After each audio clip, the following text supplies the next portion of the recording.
炎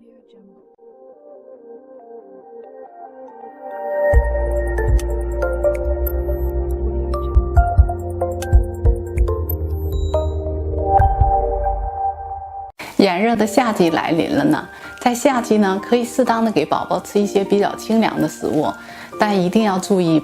不能一次多吃，因为宝宝的胃肠功能发育还不是很完善，过多的食入冷饮或者过冷的食物，容易造成他们的胃黏膜的损伤，还会导致胃肠道的消化吸收功能障碍。夏天呢，应该警惕以下4种冰箱病。第一种呢是胃炎。人若多吃冰箱内的冷食物以后，胃肠受到强烈的低温刺激后，血管会骤然收缩变细，血流量减少，胃肠道消化液分泌也会减少，会出现上腹部阵发性的绞痛和呕吐等症状，而孩子则容易出现咽喉平滑肌的痉挛，发生喉梗阻、呼吸障碍的症状。第二种病是肠炎，有些嗜冷菌、霉菌在低温的环境下仍然可以大量繁殖，随着未被加热的食物进入结肠后引起炎症，导致腹痛、腹泻和呕吐。第三种呢是头痛，刚从冰箱冷冻时取出来的食物，快速的进食可刺激口腔黏膜，反射性的引起头部血管痉挛，产生头晕、头痛、恶心等一系列症状。第四种呢是肺炎，水果、蔬菜、鱼类等食物中极易被耶尔森氏菌污染，而黄曲霉菌、黑曲霉菌等有害真菌也极易污染冰箱环境，导致食物受到污染。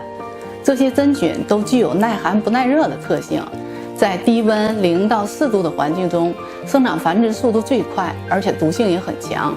冰箱如果平时不经常清洗，在冰箱的冷冻室的排气口和蒸发器中就很容易繁殖真菌，这些真菌随尘埃散布到空气中，孩子和过敏体质者吸入这种带菌的空气后，极有可能会出现胸闷、咳嗽、胸疼和气喘等症状。怎么预防冰箱病呢？预防冰箱病要注意以下4个细节。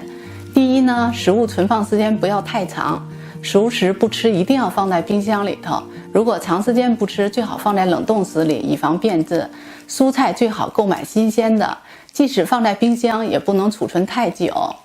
第二呢，生熟食品要分开，